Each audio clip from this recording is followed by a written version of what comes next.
My name is Marianne Kepler, and I turned 59 tonight. I've never cared for birthdays much, but my daughter insisted on dinner somewhere nice.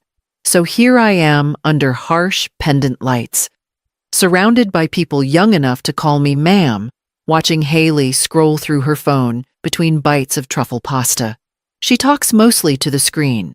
Something about a new client, an influencer partnership, deadlines. I nod, sip my water, and wait for a pause that never comes. The server brings dessert, a square of chocolate cake the size of a credit card with a single candle stuck awkwardly in the center. Haley claps her hands once, smiling for her husband's camera. When the laughter fades, I clear my throat. Sweetheart, could you send me part of what you owe? I need to see the doctor next week. Her fork stops halfway to her mouth. Mom, she says, too loudly, stop asking for money. It's embarrassing. The word hangs between us like smoke. The table next to ours turns quiet. Haley's husband glances down at his napkin. I nod as if agreeing with her, though my hands feel suddenly cold. You're right. Honey, I say, let's not make a scene. I excuse myself and walk toward the restroom, the candlelight flickering behind me. In the mirror, my reflection looks calm, almost serene. I take out my phone, open the banking app, and type one short message. Cancel all authorized user cards immediately. The confirmation ping sounds gentle, like a raindrop. I smooth my blouse, touch up my lipstick, and return to the table. Haley is laughing again, her phone lighting up the space between us. I sit down, pick up my fork, and taste the cake. It's sweeter than I remember. Rain was already whispering against the windows when I woke. That soft Seattle kind of rain, the kind that never quite stops. Just lingers. Polite and persistent. For a moment, I lay still, listening. No calls, no footsteps, no noise, but the steady rhythm outside. Peaceful, I thought, and then my phone started vibrating. The first message came from Haley Mom. My card got declined. Did you change something? 2 minutes later, I'm at the grocery store. This is ridiculous. Then a string of notifications calls, voicemails, texts, stacking like dominoes. By the time I reached the kitchen, she'd moved from confusion to fury. You can't just do that. How am I supposed to pay for things? Call me now, I poured coffee. One careful splash of milk, the way I always did when life felt too loud. The clock over the stove blinked 7:42. I hadn't woken up this early since Peter died. I opened my laptop, logged into the clinic portal, and clicked confirm appointment. Thursday, 10:30 a.m. Blood work and checkup. Finally. The house felt different, somehow lighter, like it had exhaled overnight. No buzzing in my chest. No guilt pressing behind my ribs. I left my phone on the counter, still flashing with Haley's name, and stepped outside with my umbrella. The air smelled like wet cedar and coffee grounds from a neighbor's porch. Across the street, a boy walked his dog in a bright yellow raincoat, humming to himself. Ordinary life kept moving, and for once, I didn't feel like I was chasing after it. I walked slowly down to the corner cafe and ordered a scone. The barista, a girl about Haley's age, smiled and called me sweetheart. I smiled back. The word didn't sting this time. The drizzle softened to mist as I stood beneath the awning, warm cup in hand, breathing air that finally felt like mine. It began with a phone call I could still hear in my sleep. Haley's voice, small and shaking, the week after Peter's funeral. Mom, I hate to ask, but we're short on rent this month. Mark's commission hasn't come through yet. I didn't even hesitate. I'd just written thank you cards for sympathy flowers and stacked unpaid medical bills on the counter. But I told her, of course, sweetheart, I'll transfer it tonight. It was a few $100s that first time. Then came the next call. 2 months later this time.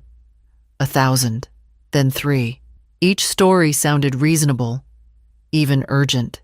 The car needs new tires. The kids need new tablets for school. Mark's company is restructuring. I told myself that's what mothers were for, to keep the edges from falling apart. When Haley wanted to remodel her condo kitchen, she showed me glossy photos of marble counters and pendant lights. "It'll raise the property value," she said, her voice bright with certainty. I believed her, because I wanted to. $30,000 later, she texted a photo of the finished space sunlight on white tile, a vase of tulips by the sink. She didn't thank me. She just captioned it. "Finally feels like home." At night, I balanced my own checkbook at the kitchen table, pencil worn to the nub. My mortgage, utilities, insurance all lined up neatly beside the transfers. Marked Haley. I didn't tell anyone how tight it had become, how I'd stopped buying fresh flowers for myself, how I'd stretched one pot of soup over 4 days. Once, when I gently mentioned repayment, she laughed like it was a joke between us. "You're comfortable." "Mom, you don't need to count every penny." That sentence settled deep in my chest and stayed there, heavy as a stone. I started seeing it everywhere, in the way she ordered wine without checking the price, in the way she signed her name on bills I'd covered. Somewhere between love and duty, I'd disappeared, still present, still paying, but fading with every deposit I made in her name. By mid-morning, the rain had thinned to a cold drizzle, the kind that leaves tiny silver beads on the window but never really stops. I was folding laundry in the living room, clean sheets, still warm from the dryer, when the sharp ring of the doorbell cut through the quiet. One press, then another. Haley stood on the porch, damp hair plastered to her temples, fury flickering behind her mascara. "You humiliated me," she said, before I could even say hello. "Mark couldn't buy groceries this morning." The card got declined in front of the cashier. Do you know how that looked? I kept folding. I imagine it looked like what it was, money that wasn't yours to spend. She stepped inside without waiting for an invitation. "You had no right to do that. Those cards were for the family. They were for emergencies," I said, smoothing the edge of a pillowcase. "Not handbags. Not hotels. Not weekends in Vancouver." Her mouth fell open. "You went through my transactions. They're my accounts." "Haley, you didn't leave much to the imagination." She took a step closer, voice rising. "You're making me sound like a thief." "I'm your daughter." I finally looked up. "Being related doesn't mean you get unlimited withdrawals." Her expression twisted. Hurt. Disbelief. Maybe both. "You've changed," she said, her tone softening, as if pity might still work. "No," I said. "I just stopped sponsoring my own betrayal." For a heartbeat, everything was still the ticking clock, the rain against the glass, even the air between us. Then she spun toward the door, slamming it hard enough to rattle the picture frames. Through the window, I watched her stride down the driveway, fumbling for her car keys. The taillights flared red before disappearing into the mist. I stood there for a long time, the scent of fabric softener and rain filling the room. The quiet felt different now, not the kind born of fear or exhaustion, but something steadier, deliberate. I carried the folded laundry to the bedroom and stacked it neatly in the closet. My hands were still, my breathing even. For the first time in years, I didn't cry. 2 days after Haley's visit, I came home from the market to find 3 cars parked in front of my house. The sight of them lined neatly along the curb made my stomach tighten before I even reached the porch. Inside, Haley stood in the living room, her arms crossed, flanked by her brother Derek and his wife, Lena. Someone had placed a casserole on the counter like an offering. "Mom," Haley began, her voice soft, rehearsed. "We're here because we love you." That was never a good start. Derek gestured toward the couch. "Why don't we all sit down? We just want to talk." I hung my coat, took my time putting away the groceries. You're already talking, I said. Go ahead. Haley sighed. Look, freezing our accounts like that, it's not normal. It's not like you. We're worried something's wrong. Maybe grief is catching up to you again. There it was, the gentle accusation wrapped in concern. I'd heard versions of it for years. You're too emotional. You're overreacting. You need help. Lena, ever the diplomat, chimed in. We think it might help to see someone, just to sort things out. I have seen someone, I said, setting a bag of apples on the counter. My banker. Haley flushed. This isn't funny. Mom? I'm not laughing. The silence that followed was thick, the kind that fills every corner of a room and makes breathing feel like noise. Then I walked to the dining table and set down the folder I'd prepared days ago. I spread the papers one by one. Bank transfers, repayment promises, copies of text messages where they'd called the money temporary help. If I'm confused, I said, these might refresh my memory. Haley's face went pale. Derek leaned forward, scanning the numbers. Mom, you didn't have to keep records like this. Yes, I did. I replied. Someone had to. Love shouldn't erase accountability. Haley's composure cracked. So what now? You're cutting us off? Suing your own family, I'm giving you 60 days. I said quietly. Come up with a written repayment plan, or I'll speak to an attorney. I want this settled properly. Lena shifted uneasily. That's a little extreme, don't you think? What's extreme, I said, is realizing I've been financing adults who call it love. No one spoke. Even the clock on the wall seemed to hesitate. I gathered the papers into a neat stack, smoothing the edges as if tidying up the conversation. Coffee, I asked, because it was easier than watching their faces. Haley shook her head, eyes glossy. Derek muttered something about calling later. They left together, the door closing softly behind them. I poured myself a cup anyway, steam curling into the quiet. For the first time in years, the house didn't feel heavy. It felt honest. The alert came on a Monday afternoon while I was paying bills at the kitchen table. The subject line on the email read, "Unusual activity detected." I almost ignored it, another automated warning. I thought, but the last 4 digits of the card number caught my eye. That account was supposed to be closed months ago. When I opened the statement, a list of transactions filled the screen like a confession. Airline tickets, spa packages, boutique purchases in Bellevue, subscriptions to streaming services I didn't recognize. The charges stretched across months, small enough to avoid notice, frequent enough to build into thousands. For a moment, I couldn't move. The number beside total balance due seemed to pulse on the page. I scrolled to the account name. It wasn't a stranger. Haley M. Whitman had been added as a digital wallet user.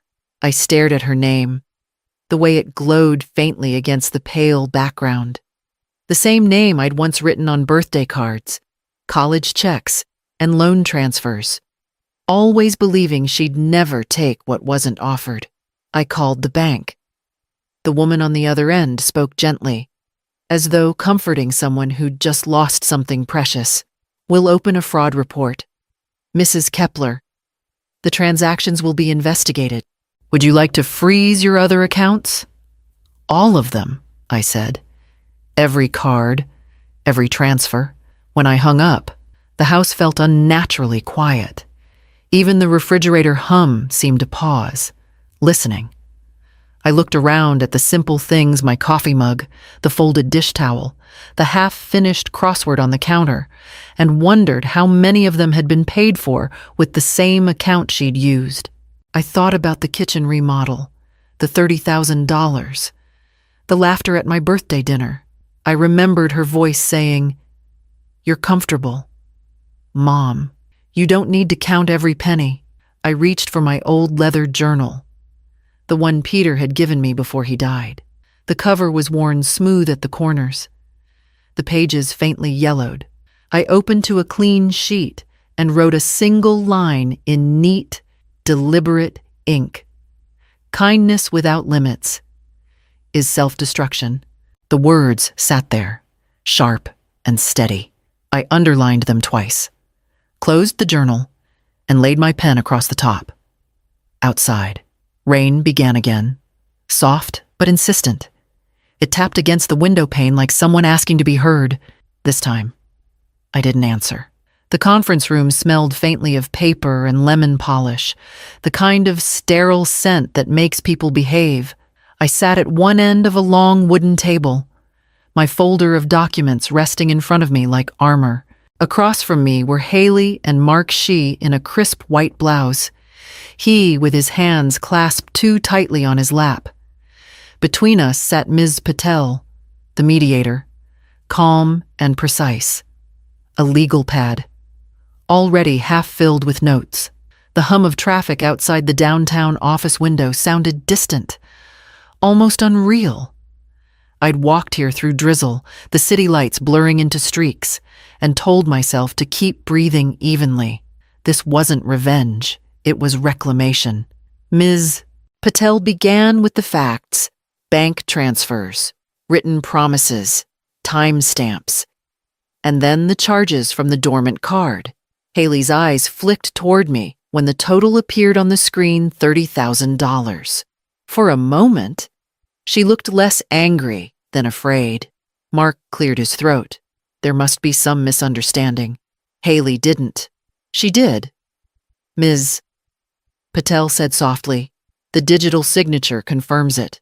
Haley's lip trembled, but she stayed silent. I spoke carefully, each word placed like a stone. "I'm not punishing you," I said. "I'm reminding you that I exist." No one answered. Even the pen in Ms. Patel's hand seemed to pause midair. We moved to terms.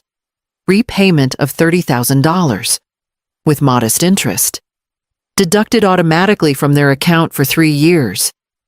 Any missed payment would trigger legal action. Ms. Patel asked if both parties agreed. I nodded first. Haley hesitated, then signed her name. When it was done, she looked up, her voice small. "You'd really take your daughter to court?" I closed my folder, slipped the papers into my bag. "No, dear," I said. I'd take back my self-respect. Outside, the rain had stopped. The sidewalks gleamed like glass as I walked toward the bus stop. In the reflection of a darkened shop window, I caught my own face, older. Sharper, maybe, but finally clear. The city felt quieter now. Or maybe it was just me learning to breathe again. The waiting room smelled faintly of antiseptic and rain-soaked coats. I hadn't sat in one of these chairs since Peter was alive. Back then, I was the one taking notes, keeping track of his medications, pretending strength while the doctor spoke in quiet tones. Today, it was just me, and for once, that felt like a kind of freedom. Dr. Larson, a gentle woman with silver hair and warm eyes, adjusted her glasses and smiled after taking my blood pressure. "A bit high," she said, "but nothing we can't manage. Some rest, lighter meals, maybe a walk every day." I nodded, exhaling slowly. The number on the machine didn't scare me. I'd lived with worse pressure, the kind that came from silence, from being needed but never seen. When she left to print the summary, I laughed under my breath, not my heart. I thought, my patience, that's what finally gave out, and maybe it needed to. Outside, the drizzle had cleared into pale light. I stopped by a small store near the clinic and bought myself a pair of walking shoes. Nothing fancy. Soft leather. Navy blue. The clerk tied the laces neatly and wished me a good afternoon. It had been years since anyone had said that to me, with no expectation attached. I took the long route home along the path by Puget Sound. The air tasted of salt and pine, the water shifting from gray to silver under a shy sun. I walked slowly, counting my breaths, letting my body remember what unhurried felt like. Somewhere between the cafe and the ferry dock, I murmured to myself, almost smiling. I thought peace came from forgiveness. Turns out it comes from invoices. The sound of waves covered the rest, a rhythm that felt like something steady returning something that had always belonged to me. A year passed quietly, measured not by arguments or balance sheets, but by seedlings and sunlight.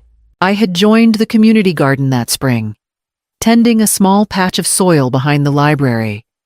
Now, on my 60th birthday, a few neighbors gathered in my kitchen with homemade pies and secondhand candles that sputtered unevenly in the drafts from the window. We ate, laughed, and told stories about our plants, how some thrived, some refused, and some surprised us when we'd nearly given up on them. It felt right. This simple company of people who wanted nothing from me but my time. After the dishes were rinsed and the door closed behind the last guest, I poured myself a glass of wine and sat by the window. Outside, Seattle shimmered under a thin curtain of rain. The city sounded softer at night, as if learning how to whisper again.